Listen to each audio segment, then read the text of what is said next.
Let me just show you how powerful Lightroom Classic becomes when you combine it with Photoshop.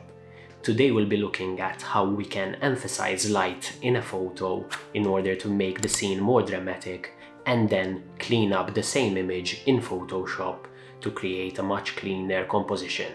Our aim is to convert this photo into this final image. Let's take a look at how to do this. So I've already gone ahead and imported the photo that I will be working with for this tutorial.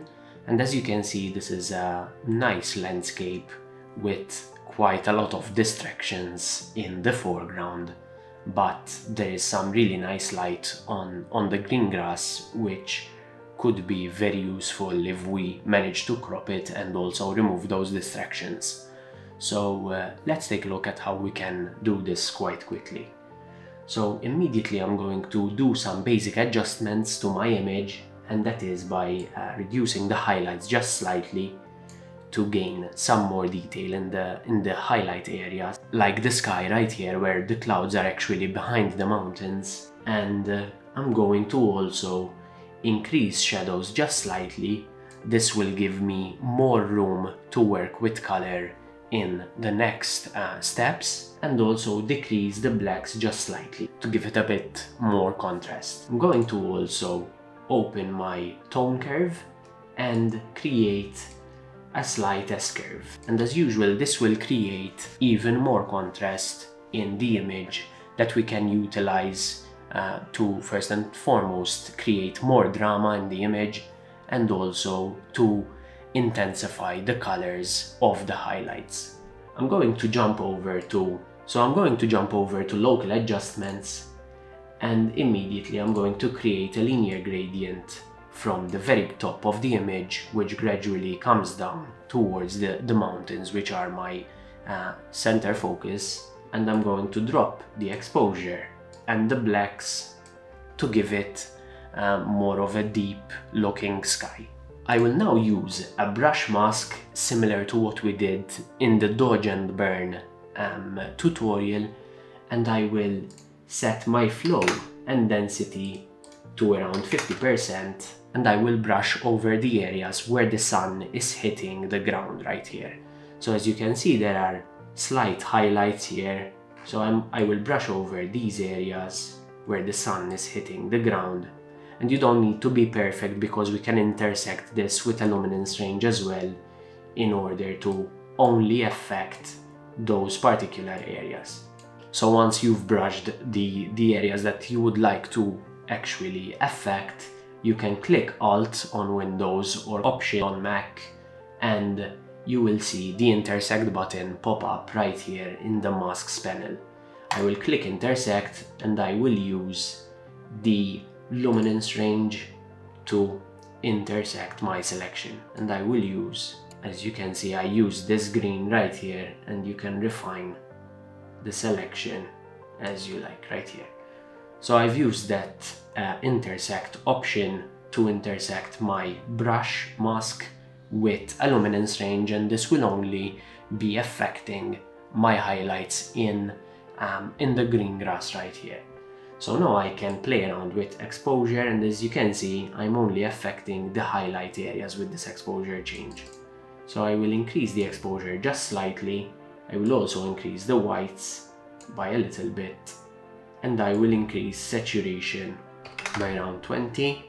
And now I would like to tackle these slopes behind my foreground, which seem to have some color in them, but they are quite dull at the moment.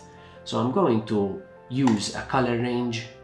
I'm going to click on a color which is more prominent than the others, and I'm going to lessen my refine selection right here in order to only select the parts where that color is prominent. So I will increase exposure just slightly, decrease the blacks. This will create even more contrast in this particular area, and I can also increase my whites to have a similar effect to the foreground. And now I can go ahead and increase my saturation just slightly. This will not do much, but it will do a subtle change, which, as you can see, is a really nice change right here. You can play around with the amount slider if you feel that your change is not enough and you can see that when playing around with the amount slider, we can intensify that effect. So I will leave my effect at around 115. And one final thing I will be doing to this image before proceeding to Photoshop to remove these distractions is to crop it quite heavily in order to, first and foremost, remove some of my foreground and also to create a better composition. So this should be a good composition to work with, and now I will just right click my photo, edit in, and use Photoshop. So once my photo is open in Photoshop, I can immediately press Ctrl J on my keyboard, or else right click on the background layer and select duplicate layer to create another copy of your image. And this will allow us to go back on our changes if we feel like our changes are not good enough. I'm going to select the polygonal lasso tool, and I'm going to make a rough selection around the distractions that I would like to remove from my image.